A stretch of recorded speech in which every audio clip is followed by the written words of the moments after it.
بسم اللہ الرحمن الرحیم۔ پشاور یونیورسٹی گوبند یونیورسٹی کے نصاب کے مطابق خیابان اردو سال چہارم کے طلباء و طلبات کے لیے شعبہ اردو پشاور یونیورسٹی نیا نصاب خیابان اردو حصہ دوم مرتبہ ڈاکٹر صابر کلوروی۔ فہرست مضامین: حصہ اول افسانوی ادب، افسانوی ادب اور اس کا ارتقاء، سہیل احمد، صفحہ نمبر 11۔ داستان سیر پہلے درویش کی، میر امن، صفحہ نمبر 25۔ ناول میرات العروس، انتخاب ڈپٹی نذیر احمد، صفحہ نمبر 35۔ افسانے نمبر 1 شکوہ شکایت، مصنف ایس کے پریم چند، صفحہ نمبر 43۔ 2 حضرت دل کی سوانح عمری، سجاد حیدر یلدرم، صفحہ نمبر 56۔ 3 ہیئر کٹنگ سیلون، غلام عباس، صفحہ نمبر 65۔ 4 جب دنیا مسکرا اٹھی، فہمید اختر، صفحہ نمبر 80۔ 5 انارکلی، انتخاب امتیاز علی تاج، صفحہ نمبر 93۔ اور 6 حویلی، مرزا ادیب، صفحہ نمبر 103۔ حصہ دوم کلاسیکی اصناف نظم۔ نمبر 1 اردو نظم تعارف و ارتقاء، پروفیسر نذیر تبسم، صفحہ نمبر 125۔ 2 قصیدہ صبح دم دروازہ خاور کھولا، اسد اللہ غالب، صفحہ نمبر 132۔ 3 مثنوی سحر البیان سے انتخاب، میر حسن، صفحہ نمبر 137۔ 4 میں مرثیہ اور اس میں اے ہے شعبان کی تاریخ، میر انیس، صفحہ نمبر 142۔ اور بی ہے کس شعر کی آمد ہے، مرزا دبیر، صفحہ نمبر 146۔ حصہ سوم نظمیں۔ نمبر 1 بنجارہ نامہ، روٹی کی فلاسفی، ہنس نامہ، نذیر اکبر آبادی، صفحہ نمبر 150۔ 2 حمد شمع ہستی، بارش کا پہلا قطرہ، اسماعیل میرٹھی، صفحہ نمبر 156۔ 3 برکھا رت، نشاط امید اور مسدس حالی، الطاف حسین علی، صفحہ نمبر 163۔ 4 مارچ 1907 ساقی نامہ اور مرد مسلمان، اقبال، صفحہ نمبر 173۔ 5 نغمہ زندگی، انتظار، او دیس سے آنے والے بتا، اختر شیروانی، صفحہ نمبر 180۔ 6 اگر قدموں محبت، البیلی صبح، آفات گناگوں جوش، صفحہ نمبر 188۔ اور 7 رکیب سے نثار میں آج بازار میں فیض، صفحہ نمبر 195۔ 8 سالگرہ کی رات، میں اس سے واقف، میری محبت، نون میم راشد، صفحہ نمبر 203۔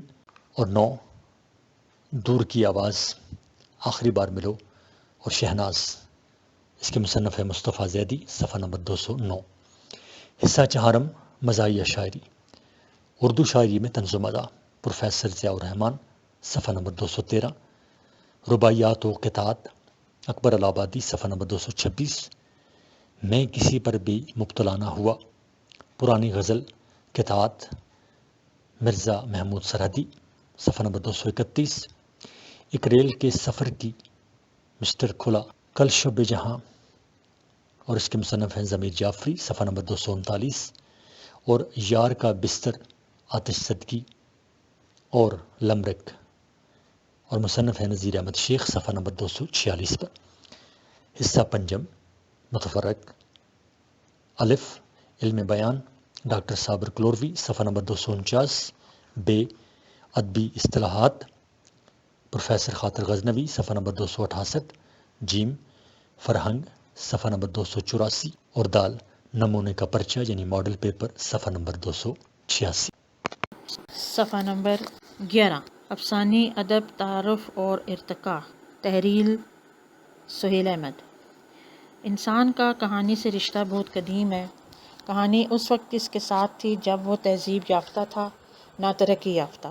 کہانی اس وقت بھی اس کے ہم سفر تھی جب وہ غاروں کی زندگی بسر کرنے والا، شکار کی خاطر میلوں سفر کرنے والا اور زندگی کے مراحل میں معمولی سی کامیابی حاصل کر لینے کے بعد خوشی سے وجود کو سیراب کرنے والا انسان تھا۔ اپنی تہذیبی، ثقافتی اور ذہنی ترقی کے ساتھ ساتھ وہ کہانی کی صورتیں بھی نکھارتا سنوارتا گیا۔ کہانی کی ترقی کا سفر انسان کی روحانی، جسمانی اور تہذیبی ترقی کا سفر ہے۔ یوں زندگی اور انسان کا تعلق صدیوں پرانا ہے۔ شاید اسی لیے سید عابد علی عابد نے اصول اور انتقاد و ادبیات میں ذوق تخلیق کی 3 بنیادی صورتوں میں اولین صورت ذوق داستان سرائی کو قرار دیا ہے۔ ادب میں کہانی کی مختلف صورتیں نظر آئی ہیں۔ کہانی اپنی ابتدائی مراحل میں شاعری کی پیکر میں ڈھلی دکھائی دیتی ہے، مگر بعد میں یہ نثر کے باطن میں اترنے لگی اور نثر ہی اس کی پہچان بن گئی۔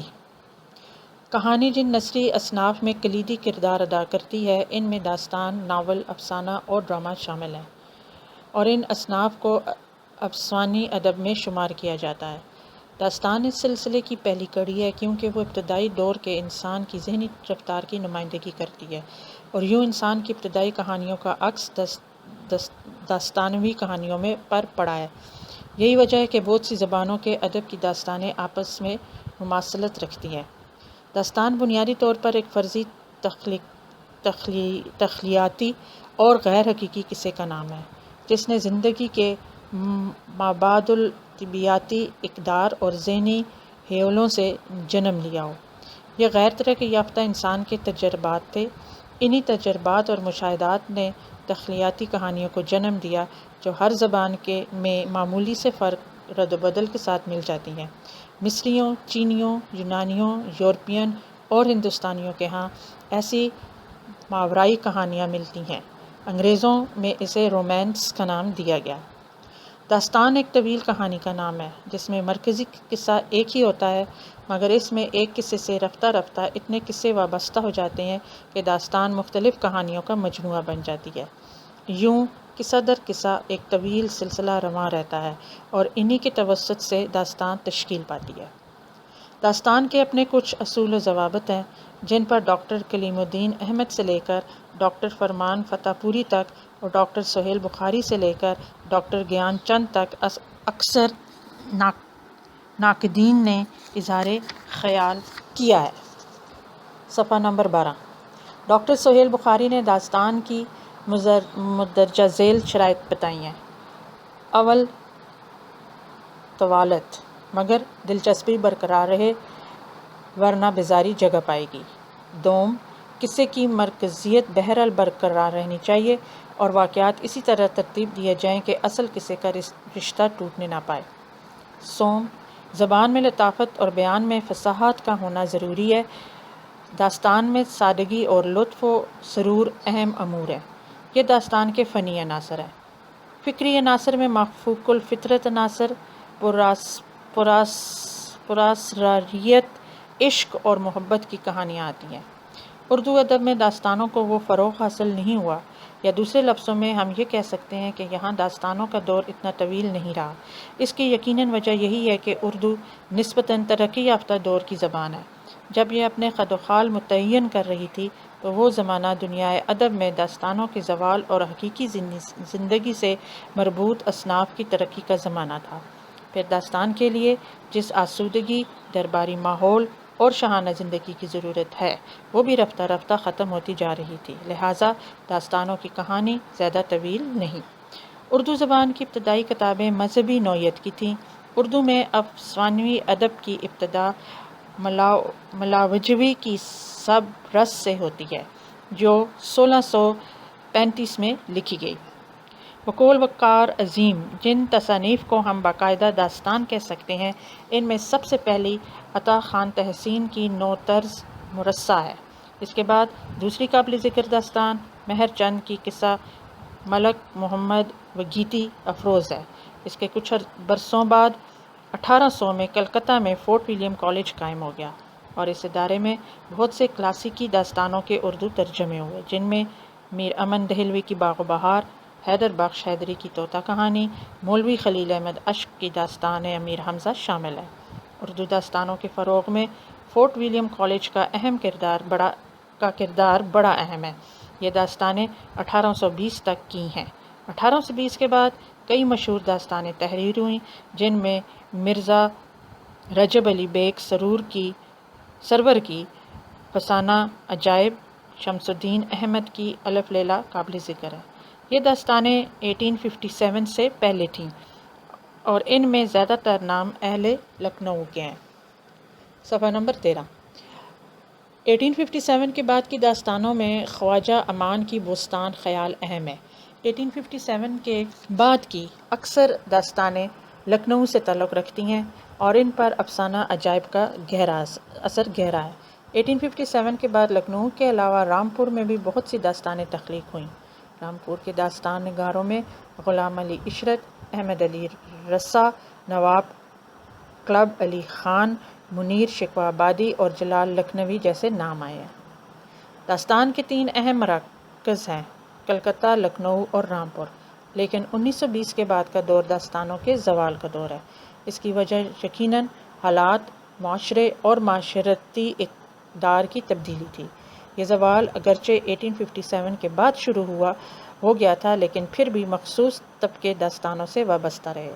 داستانیں بہت سی لکھی گئیں، لیکن ان میں 2 داستانوں کو بہت سراہا گیا، ایک میر امن کی باغ و بہار اور دوسری رجب علی بیگ سرور کی فسانہ عجائب۔ باغ و بہار نے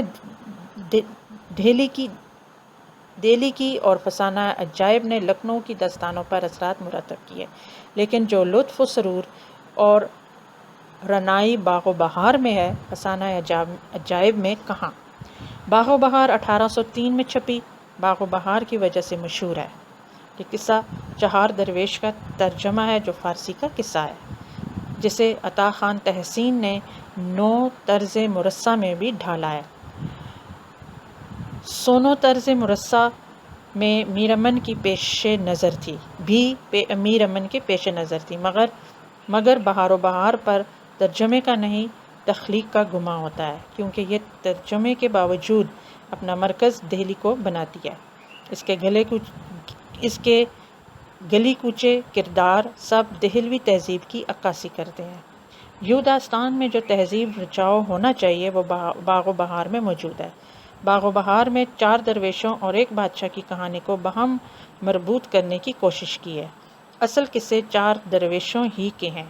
میر امن نے 2 کتابیں لکھیں، باغ و بہار اور گنج خوبی، مگر جو اہمیت باغ و بہار کو دی گئی، گنج خوبی کے حصے میں نہ آئی۔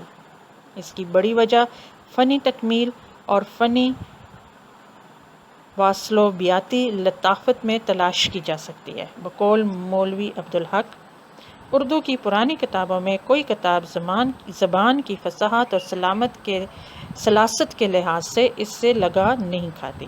ناول کو کئی اشخاص داستان کی ارتقائی شکل قرار دیتے ہیں، جس سے اختلاف کی گنجائش موجود ہے۔ اول تو یہ ہے کہ داستان ابھی لکھی جا رہی تھی کہ ناول کا آغاز ہوا، اور ناول کے آغاز کے تقریباً 50 سال بعد تک داستان ارتقائی منازل طے کرتی رہی۔ پھر دوسری بات یہ کہ دونوں کی جہتیں مختلف اور فکری معنویت متضاد حیثیتیں رکھتی ہیں۔ بقول ڈاکٹر سہیل بخاری، اردو ناول داستان کی ارتقائی شکل نہیں ہے، یہ براہ راست مغرب سے آیا ہے۔ اس طرح مختصر افسانہ بھی ناول کی جگہ نہیں آیا، بلکہ ناول کے ساتھ ساتھ درآمد ہوا ہے۔ صفحہ نمبر 14۔ اگر داستان سے کوئی ناول ابھرتا تو 1869 کے بعد کی داستانیں اتنی کثرت سے نہ لکھی جاتیں، اور اگر لکھی بھی جاتیں تو وہ داستان اور ناول کی درمیانی کڑیاں ہوتیں۔ لیکن ہم دیکھتے ہیں کہ 19ویں صدی عیسوی کے نصف آخر سے 20ویں صدی عیسوی کے ربیع اول تک اردو میں داستان، ناول اور مختصر افسانہ دوش بدوش چلتے رہے، یہاں تک کہ داستان کا زوال ہو گیا اور ناول اور افسانہ آگے بڑھ گئے۔ ناول کے معنی نئی یا نادر بات کے ہیں۔ ناول حقیقی عناصر سے متعلق ایسی کہانی کا نام ہے جس میں پوری ایک زندگی کا احاطہ کیا گیا ہو۔ زندگی کو ایک فن پارے میں خوبصورتی سے مقید کرنا آسان عمل نہیں، اسی لیے ناول کو مشکن فن قرار دیا گیا ہے۔ یہی وجہ ہے کہ بڑی بڑی زبانوں کے ادب میں بھی بڑے ناولوں کی تعداد زیادہ نہیں۔ اردو کے بڑے ناول انگلیوں پر گنے جا سکتے ہیں۔ ناول پوری زندگی سے مربوط ہے۔ ناول میں زندگی مختلف زاویوں میں بکھری ہوتی ہے۔ ناول مخصوص زندگی کی موجودہ صورتحال کا آئینہ نہیں، بلکہ نئی زندگی کی تشکیل بھی پیش کرتا ہے۔ بڑے ناول میں زندگی کے نئے معنی اور نئے جہاں واہ ہوتے نظر آتے ہیں یا انہیں نظر آنا چاہیے۔ اس لیے ناول کی تخلیق کا سلسلہ بڑا دشوار ہے۔ یہی وجہ ہے کہ ڈی ایچ لارنس نے اسے عظیم ترین فن قرار دیا ہے۔ ناول زندگی کی تشریح کا فریضہ سر انجام دیتا ہے۔ ناول کے فنی لوازمات میں قصہ، پلاٹ، کردار، فلسفہ حیات، زبان اور اسلوب شامل ہے۔ ناول کی اہم ضرورت قصہ پن ہے۔ قصہ میں جاذبیت اور دلچسپی کا ہونا ضروری ہے، اور قصہ سنانے کا سلیقہ بھی ناول نگار کو آنا چاہیے۔ ناول کا دوسرا جز پلاٹ ہے۔ پلاٹ دراصل قصے کے مختلف اجزاء کو باہم مربوط کرنے کا کام سر انجام دیتا ہے۔ اچھے ناول کے پلاٹ میں ربط اور تسلسل کا ہونا ضروری ہے۔ پلاٹ کی دو قسمیں ہیں، سادہ اور مرکب پلاٹ۔ سادہ پلاٹ وہ ہوتا ہے جس میں ایک قصہ ہو، اور مرکب پلاٹ وہ ہے جس میں ایک سے زیادہ قصے ہیں۔ اس صورت میں ضروری ہے کہ یہ قصے باہم مربوط ہوں، ورنہ ناول بے رتبی کا شکار ہو جائے گا۔ ناول کا تیسرا جز کردار ہے۔ پلاٹ اور کردار دونوں کی اہمیت اپنی جگہ مسلم ہے۔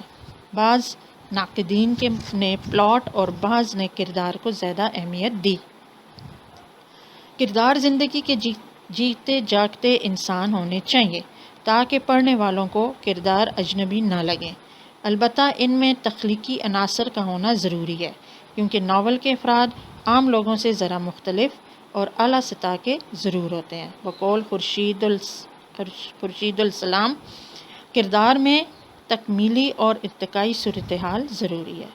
ان اجزاء کے ساتھ ساتھ ناول کی تخلیق میں فلسفہ حیات کی پیشکش اور خاص ترتیب کے ساتھ فنی اور فکری اجزاء کی تکمیل، ناول کی خاص زبان پر توجہ جو انسانی زندگی اور کردار کے اعمال اور افعال اور اس کی گفتگو کی مناسب عکاسی کرتی ہو ضروری ہے۔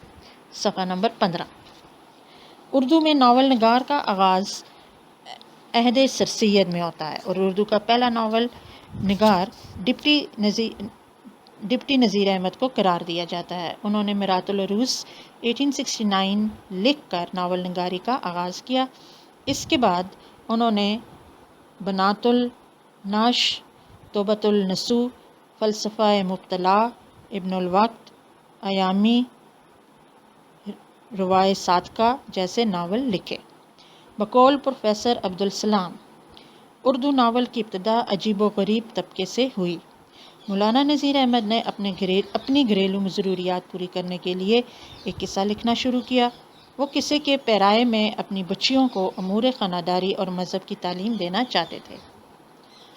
نذیر احمد کے ناولوں پر اصلاح بندی اور مقصدیت کی گہری چھاپ ہے۔ وہ مقصدیت اور فن کے تقاضوں کو الگ الگ نہیں کر سکے۔ نذیر احمد کے ناولوں کا سب سے بڑا مسئلہ نذیر احمد کی شخصیت کا ناولوں سے براہ راست منسلک ہونا ہے۔ یقیناً نذیر احمد کے ناولوں کو ان کی خطابت نے بہت نقصان پہنچایا، لیکن ان کے ناول 1857 کے بعد کے نئے تشکیل شدہ معاشرے اور معاشرے کے افراد کی نفسیاتی کیفیات کے مرقع ہیں۔ انیس ناگی نے نذیر احمد کی گمراہ شخصیتوں کو اس دور کے بہترین نمائندہ قرار دیا ہے۔ اس کے بعد آنے والے ناول نگاروں میں اہم ترین نام رتن ناتھ سرشار اور ان کے ناول فسانہ آزاد کا ہے، جسے ناقدین نے داستان اور ناول کی درمیانی کڑی قرار دیا ہے۔ عبدالحلیم شرر نے اردو میں تاریخی ناول نگاری کا آغاز کیا۔ انہوں نے بہت سے ناول لکھے، مگر ان کے ناول فردوس بری کو زیادہ اہمیت دی گئی۔ اردو ادب میں پہلا ناول جسے مکمل اور بڑے ناول کا درجہ دیا گیا وہ مرزا ہادی رسوا کا امراؤ جان ادا ہے۔ جس کی وجہ ناول کی فنی تکمیل اور موضوعاتی وسعت ہے کہ انہوں نے محض طوائف کے کوٹھے سے پوری لکھنوی تہذیب کے نقوش ابھارے ہیں۔ اس کے بعد ترقی پسند تحریک کے ناول نگاروں کے نام آتے ہیں جنہوں نے ناول میں زندگی کی اجتماعیت کے رنگ بھرے۔ ایسے ناول نگاروں میں پریم چند، کرشن چند، سجاد ظہیر، عظمت چغتائی، عزیز احمد کے نام آتے ہیں۔ پریم چند نے جلوہ ایثار، بازار حسن، گوشہ عافیت، چوگان ہستی، میدان عمل، گیودان جیسے ناول لکھے۔ کرشن چندر نے شکست، جب کھیت جاگے، طوفان کی کلیاں، غدار، میری یادوں کے چنار اور بہت سے ناول لکھے۔ سجاد ظہیر نے لندن کی ایک رات، عظمت چغتائی نے ضدی اور ٹیڑھی لکیر، عزیز احمد نے ہوس، مرمر اور خون، گریز، آگ، ایسی بلندی ایسی پستی، شبنم جیسے ناول لکھے۔ یہ وہ ناول نگار ہیں جن کی ناول نگاری کا آغاز 1947 سے پہلے ہوا۔ انہوں نے 1947 کے بعد بھی ناول لکھے، تاہم ان کا ذکر ایک ہی سانس میں کر دیا گیا ہے۔ اب اس کے بعد آزادی کے دوران اور اس کے بعد کے حالات پر تخلیق ہونے والے ناولوں کی طرف آتے ہیں۔ صفحہ نمبر 16۔ 1947 کے فسادات کے حوالے سے کئی ناول لکھے گئے۔ ان ناولوں میں قدرت اللہ شہاب کا یا خدا، کرشن چندر کا غدار اور خدیجہ مستور کا آنگن قابل ذکر ہے۔ آزادی کے بعد ابھرنے والے ترقی پسند ناول نگاروں میں شوکت صدیقی اور ان کے ناول خدا کی بستی اور جانگلوس کے نام لیے جا سکتے ہیں۔ اس کے علاوہ راجندر سنگھ بیدی اور ان کے ناولٹ ایک چادر میلی سی کا ذکر بھی آتا ہے۔ آزادی کے بعد ابھرنے والے ناول نگاروں میں خاص کر ڈاکٹر احسن فاروقی اور ان کے ناول شام احد، آبلۂ دل کا، راہ و رسم آشنائی، رخصت اے زندان، سنگ گراں اور سنگم، قرۃ العین کے ناولوں میں میرے بھی صنم خانے، سفینہ غم، غم دل اور خاص کر آگ کا دریا قابل ذکر ہے۔ اس کے علاوہ ممتاز مفتی کے ناول علی پور کا ایلی اور الکھ نگری بھی آزادی کے بعد کے ناولوں میں اہم مقام رکھتے ہیں۔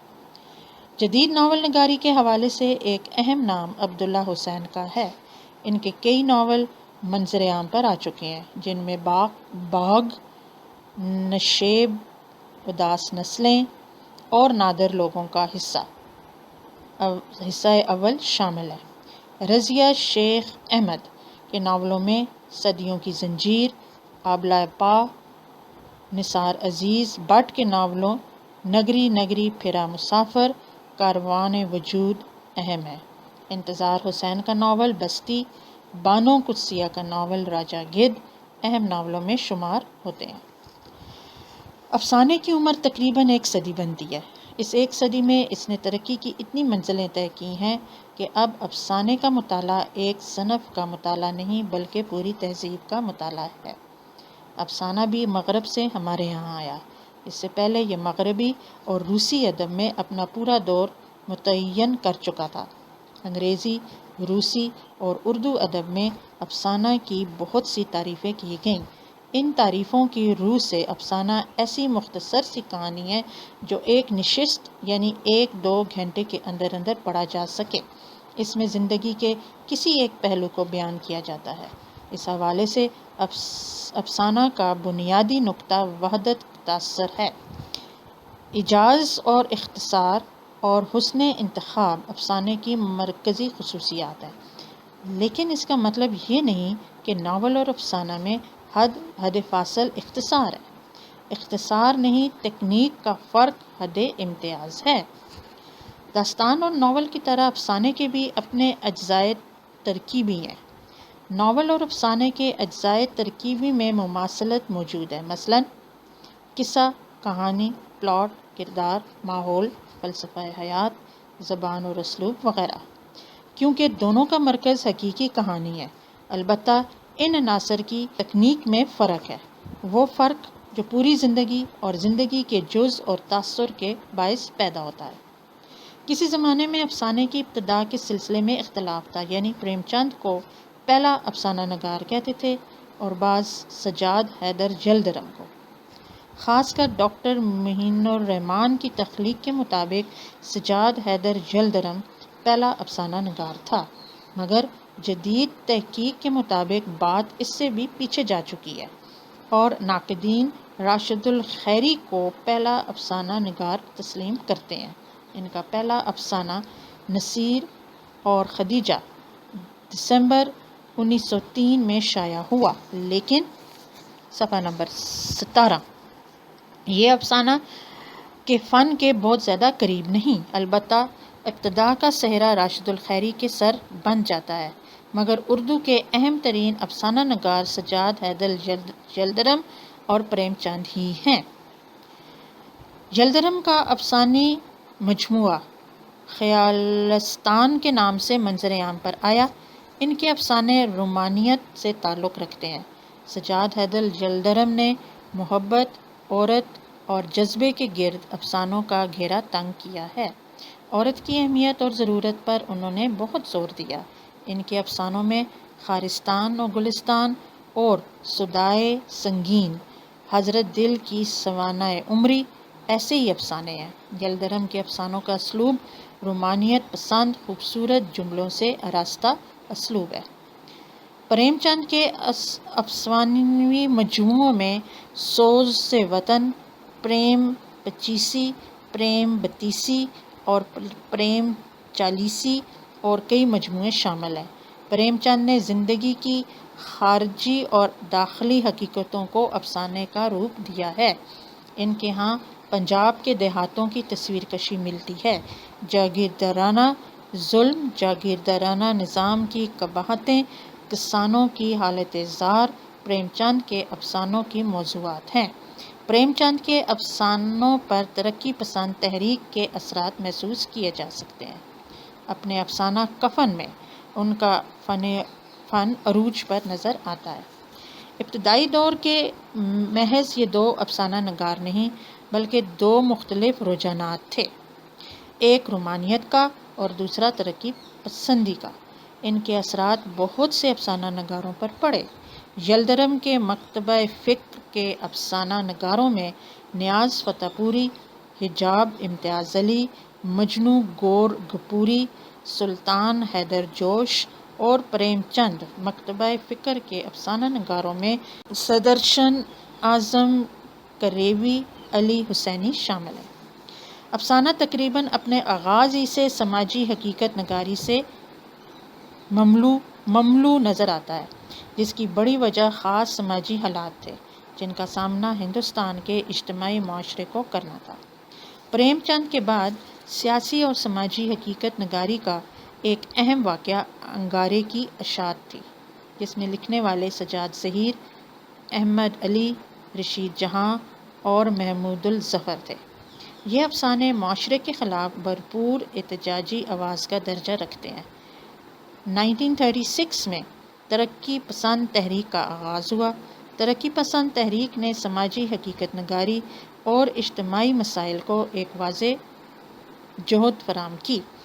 ترقی پسند تحریک نے افسانے کا ایک وسیع طبقہ پیدا کیا، جن میں کرشن چندر، راجندر سنگھ بیدی، کسی حد تک سعادت حسن منٹو، حیات اللہ انصاری، احمد ندیم قاسمی اور غلام عباس کے نام آتے ہیں۔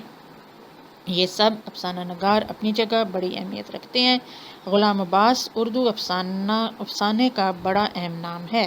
وہ نیچرلزم سے وابستہ افسانہ نگار ہے۔ خارجی حقیقت نگاری اس کے افسانوں کے موضوعات رہے ہیں۔ ان کی سب سے بڑی خوبی کہانی پن ہے۔ کہانی کا جو انداز غلام عباس کے ہاں ملتا ہے، بہت کم افسانہ نگار اس کے قریب پہنچ سکے ہیں۔ اس کے ہاں کہانی کار سے کہانی کا تعلق بہت کم ظاہر ہوا ہے۔ وہ کہانی لکھتا جاتا ہے بالکل اسی طرح جس طرح چوپال صفحہ نمبر 18 جس طرح چوپال پر بیٹھا کوئی شخص کہانی سنا رہا ہو۔ اسے کہانی ختم کرنے کی کوئی جلدی ہے، نہ پرکشش انجام لانے کی خواہش۔ جب اس کے پاس کہنے کو کچھ نہیں رہتا تو وہ کہانی ختم کر دیتا ہے۔ غلام عباس نے اردو کو اوور کوٹ، کتبہ، آنندی اور فینسی ہیئر کٹنگ سیلون جیسے افسانے دیے ہیں۔ ترقی پسند رجحانات کے پہلو بے پہلو جنسی اور نفسیاتی رجحان کے افسانہ نگار بھی ملتے ہیں، جن میں ممتاز مفتی اور قدرت اللہ شہاب کے نام لیے جا سکتے ہیں۔ اردو افسانوں کا مرکزی موضوع 1947 کے فسادات بھی رہے ہیں۔ ایسے افسانہ نگاروں میں جنہوں نے ان فسادات کو موضوع بنایا: احمد ندیم قاسمی، منٹو کرشن چندر، حیات اللہ انصاری اور عصمت چغتائی کے نام آتے ہیں۔ آزادی کے بعد پرورش والے رجحانات میں ترقی پسند رجحانات بھی شامل ہیں۔ ان رجحانات کے حامل افسانہ نگاروں میں شوکت صدیقی، اعجاز راہی اور منشا یاد کے نام آتے ہیں۔ نفسیاتی اور جنسی رجحانات میں ممتاز مفتی، قدرت اللہ شہاب کے ساتھ ساتھ عرش صدیقی کا نام بھی آتا ہے۔ محبت کے وسیع تصور کے حوالے سے اشفاق احمد اہم ہے۔ آزادی کے بعد ابھرنے والا اہم ترین رجحان اساطیری، تاریخی، دیو مالائی اور خاص کر علاماتی اور تجریدی افسانے کا ہے۔ اساطیری اور تاریخی رجحان کے نمائندہ انتظار حسین ہیں اور علامتی اور تجریدی افسانے کے حوالے سے انور سجاد، رشید احمد، اعجاز راہی، مرزا حامد بیگ کے نام اہم ہیں۔ ہمارا افسانہ ان تمام رجحانات کے ساتھ ساتھ اپنی زمین، مٹی، علاقائی روایات سے بھی مہکتا رہا۔ ایسے افسانہ نگاروں میں ایک نام صوبہ سرحد کے افسانہ نگار فہمیدہ اختر کا ہے، جنہوں نے علاقائی روایات، پشتون رویوں اور صوبہ سرحد کی تہذیبی روایات کو موضوع بنایا۔ ان کے افسانوں میں مٹی کی خوشبو رچی بسی ہے۔ ان کے اچھے افسانوں میں نیا سورج، جب دنیا مسکرا اٹھی کے نام لیے جا سکتے ہیں۔ افسانہ کے رجحانات، رویوں اور افسانہ نگاروں کی فہرست طویل ہے۔ ان میں کئی اور بھی نام آتے ہیں، اب سب کا احاطہ اس مختصر سے مضمون میں مشکل ہے۔ افسانہ ترقی کی راہ پر گامزن ہے اور نت نئے رجحانات کو اپنے دامن میں سمیٹ رہا ہے۔ ڈرامہ یونانی لفظ ڈراؤ سے نکلا ہے، جس کے معنی ہے کر کے دکھانا۔ اس تعریف کی روح سے دیکھا جائے تو ڈرامہ میں بنیادی چیز عمل ہے۔ یہ لکھنے سے زیادہ کر کے دکھانے کی چیز ہے۔ اس کے لیے سٹیج اور اس کے عناصر کا سہارا لینا پڑتا ہے۔ ڈرامہ میں ناقدین اور مفکرین نے انسان کی ابتدائی حرکات اور سکنات تلاش کی ہیں اور اسے فطرت انسانی سے قریب تر عمل قرار دیا ہے۔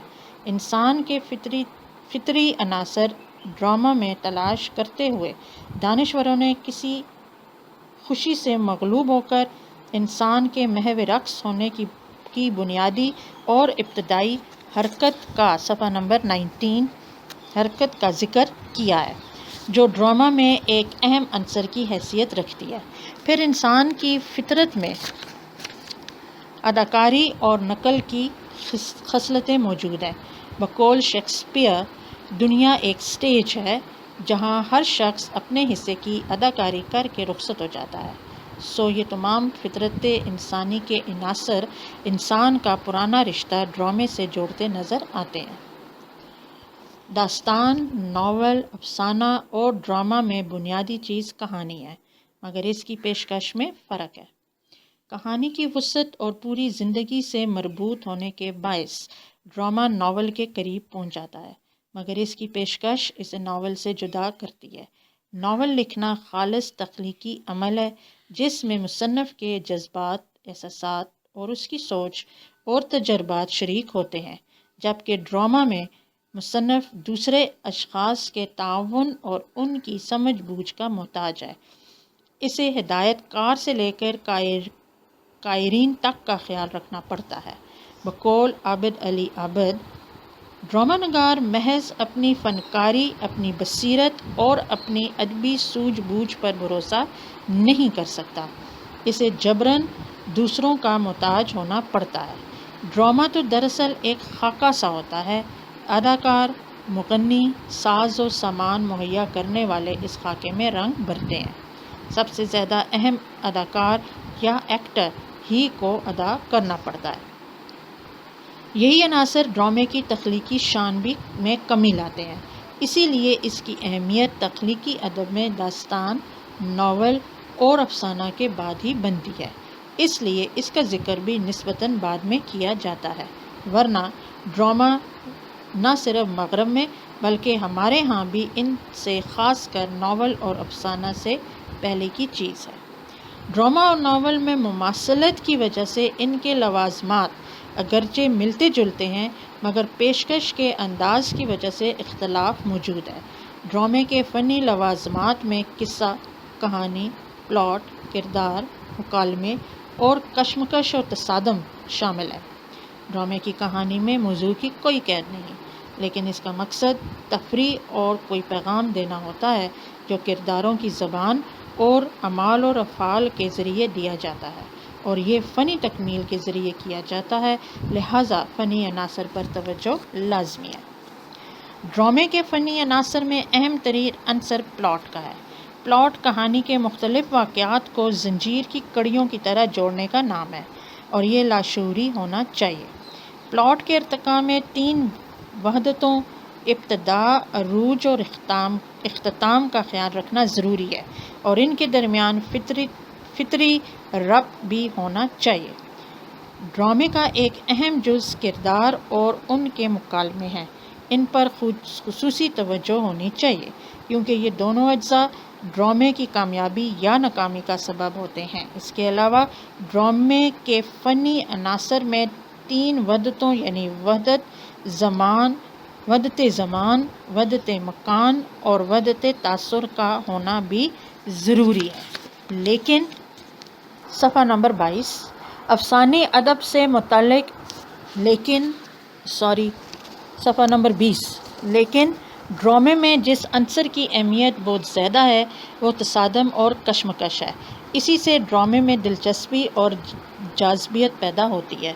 اس جدید دور میں ڈرامے کی 3 اقسام سامنے آتی ہیں اپنی مخصوص پیشکش کے حوالے سے۔ نمبر 1 تھیٹریکل ڈرامہ جو سٹیج کیا جاتا ہے۔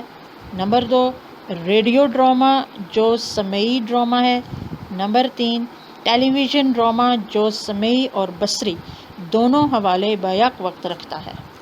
فکری اور تکنیکی اعتبار سے ڈرامے کی مندرجہ ذیل اقسام بنتی ہیں۔ نمبر 1 المیہ، نمبر 2 تربیہ، نمبر 3 المیہ تربیہ، نمبر 4 میلو ڈرامہ، منظوم ڈرامہ وغیرہ۔ ڈرامہ چاہے سٹیج کا ہو، ٹیلی ویژن کا ہو یا ریڈیو کا، ان لوازمات کی پیروی ضروری ہے۔ اپنے قدیم دور میں ڈرامہ مصریوں، چینیوں، یونانیوں اور ہندوستانیوں کے ہاں ملتا ہے، لیکن یونان اس حوالے سے قابل ذکر یوں بھی ہے کہ ڈرامہ کی تشکیل سے متعلق نظریات اپنی متعین صورت میں یونانیوں کے ہاں ملتے ہیں۔ ہندوستانیوں میں ڈرامے کی روایات کافی قدیم ہے۔ محققین نے اس کے ابتدائی نقوش رگ وید، سنسکرت اور پراکرتوں کے دور میں تلاش کیے ہیں۔ البتہ اردو زبان کا پہلا ڈرامہ بقول AB اشرف، واجد علی شاہ کا لکھا ہوا رہس رادھا کنیا ہے، اگرچہ اس کی حیثیت اور شکل و صورت بھی ناچ کی سی بنتی ہے، لیکن اس میں کچھ بنیادی عناصر ڈرامے کے مل جاتے ہیں۔ لیکن اردو کا پہلا باقاعدہ ڈرامہ امانت لکھنوی کا اندر صبا ہے، بقول ڈاکٹر اسلم قریشی۔ اس کی پہلی نمائش 14 جنوری 1854 کو ہوئی۔ بمبئی میں قدیم تھیٹر 1770 میں تعمیر ہوا اور 10 جنوری 1864 کو دوبارہ تعمیر کیا گیا۔ اس کا افتتاح 1864 ہی میں ہوا۔ اس کے بعد بہت سے ڈرامٹک انجمنیں وجود میں آئیں۔ 1861 میں 19 ناٹک کمپنیاں موجود تھیں، چنانچہ ابتدائی ڈرامہ نگار پارسی تھے۔ انہی ناٹک کمپنیوں نے بعد میں تجارتی قسم کے تھیٹرکل کمپنیوں کی صورت اختیار کر لی اور برصغیر میں جگہ جگہ ڈرامے پیش کیے جانے لگے۔ انہوں نے ڈرامہ لکھوانے کے لیے ملازم رکھنے شروع کیے۔ ابتدائی ڈرامہ نگاروں میں رونق بنارسی، طالب بنارسی، حافظ محمد عبداللہ، احسن لکھنوی اور بیتاب لکھنوی کے نام آتے ہیں۔ اس کے بعد آغا حشر کاشمیری کا نام بڑا اہم ہے، جس نے عرصہ دراز تک تھیٹر پر حکمرانی کی۔ ان کا دور 1897 سے 1935 تک بنتا ہے۔ اس کے بعد کئی ادبی شخصیات اس میدان میں سامنے آئیں، جن میں مولانا ظفر علی خان، عبدالماجد دریابادی اور مرزا رسوا کے نام قابل ذکر ہیں۔ جدید دور میں بے شمار اشخاص نے ڈرامے لکھے، جن میں ڈاکٹر سید عابد حسین، ڈاکٹر اشتیاق قریشی، پروفیسر محمد مجیب اور فضل الرحمان کے نام آتے ہیں، لیکن اس دور کا ایک عظیم نام امتیاز علی تاج اور ان کا ڈرامہ انارکلی ہے۔ صفحہ نمبر 21۔ اگرچہ ڈرامہ سٹیج نہ کیا جا سکا، لیکن اس کے باوجود اسے جدید دور کا بڑا ڈرامہ تسلیم کیا گیا۔ اس میں بنیادی قصہ انارکلی اور شہزادہ سلیم کا ہے، جسے خود امتیاز علی تاج نے فرضی قصہ کہا ہے، مگر تخیلاتی پیرائے میں حقیقت کا جو رنگ بھرا ہے اور جو بھرپور درباری زندگی پیش کی گئی ہے، اس سے افسانے پر حقیقت کا گماں ہونے لگتا ہے۔ اس ڈرامے کی بڑی خوبی اس کے مناظر، خوبصورت منظر کشی، دلکش مکالمے، جذباتی کیفیات اور خاص کر وہ کشمکش اور تصادم ہے جو باپ بیٹے کے درمیان ہے، جس سے ڈرامے میں دلچسپی پیدا ہوتی ہے۔ بقول پطرس بخاری، انارکلی ڈرامے کی تاریخ میں ہمیشہ زندہ رہے گا۔ اس کے علاوہ کئی ایک ڈرامہ نگار سامنے آتے ہیں، حکیم احمد شجاع، قمر سرحدی، خواجہ محی الدین وغیرہ، لیکن اس دور کا ایک اور اہم نام مرزا ادیب کا ہے۔ انہوں نے بہت سے ڈرامے لکھے۔ انہوں نے طویل ڈرامے بھی لکھے اور ایک بابی بھی۔ انہوں نے ڈراموں میں مرکزی جز کشمکش اور تصادم کا خیال رکھا ہے۔ ان کے ڈرامے سماجی موضوعات سے تعلق رکھتے ہیں۔ زندگی اور اس کے خارجی اور داخلی مسائل، روزمرہ زندگی کی الجھنیں، خاص کر سرمایہ دارانہ جبر ان کے موضوعات ہیں۔ ان کے اہم ڈراموں میں لہو اور قالین، خاک نشین، شیشے کی دیوار، حویلی، قندیل اور کئی ڈراموں کے نام لیے جا سکتے ہیں۔ ان کے ڈرامے زبان اور مکالمے کے حوالے سے تصنع اور بناوٹ سے پاک اور اسلوبیاتی سطح پر سیدھے سادے اور فطری اسلوب کے ڈرامے ہیں۔ بقول ڈاکٹر جمیل جالبی، مرزا کے ڈراموں کی سب سے اہم خصوصیات ان کا تنوع ہے۔ وہ اپنا مواد براہ راست زندگی کی کشمکش، ان کے تضاد اور تصادم سے حاصل کرتے ہیں، اس لیے جتنا تنوع زندگی میں دکھائی دیتا ہے، اتنا ہی ان کے ڈراموں میں ملتا ہے۔ اس کے بعد کئی ایک ڈرامہ نگاروں کے نام لیے جا سکتے ہیں: عشرت رحمانی، رحمان مذنب، ممتاز مفتی، سلیم احمد، باسط سلیم، امجد اسلام امجد، منو بھائی، نور الہدیٰ شاہ، حسینہ معین، حمید کاشمیری، فاطمہ ثریا بجیا، عبدالقادر جنیجو، اشفاق احمد، بانو قدسیہ، یونس جاوید، انتظار حسین، انور سجاد، ڈاکٹر وینس آئزک وغیرہ یہ ایسے نام ہیں جو اردو ڈرامہ کے حوالے سے اہم حیثیت رکھتے ہیں، ورنہ یہ فہرست بہت طویل ہے۔ ہمارے ہاں ڈرامے کو شروع ہی سے زیادہ بلندی نصیب نہ ہوئی، البتہ کچھ نہ کچھ ترقی کا سلسلہ ضرور چلتا رہا، مگر آج کا دور کمرشلزم کا دور ہے، چاہے ڈرامہ تھیٹر کا ہو، ریڈیو کا ہو یا ٹی وی کا۔ ڈرامہ کی تخلیقی کیفیت زوال کی طرف جا رہی ہے۔ ہاں، ریڈیو ڈرامہ سے کچھ امیدیں وابستہ کی جا سکتی ہیں کہ کمرشلزم کا سیلاب اس طرف ابھی اتنے بہاؤ کے ساتھ نہیں آیا، مگر مجموعی ڈرامہ زوال کا شکار ہے۔ صفحہ نمبر 22۔ افسانوی ادب سے متعلق اصناف میں داستان ختم ہو چکی ہے، ڈرامہ رو بے زوال ہے۔ البتہ ناول اور افسانہ سے توقعات وابستہ کی جا سکتی ہیں۔ افسانہ نے ترقی کا بڑا معیار قائم کیا ہے، ناول نے ابھی بہت کچھ کرنا ہے۔ اس جدید دور میں ناول کے فروغ کے امکانات موجود ہیں کہ ہمارا مخصوص فرد اب دانشمندی اور فلسفیانہ حقائق کی طرف بڑھ رہا ہے، زندگی اور فلسفے کے امتزاجی راستے دریافت کر رہا ہے۔ ایسے حالات میں اچھے ناول کی تخلیق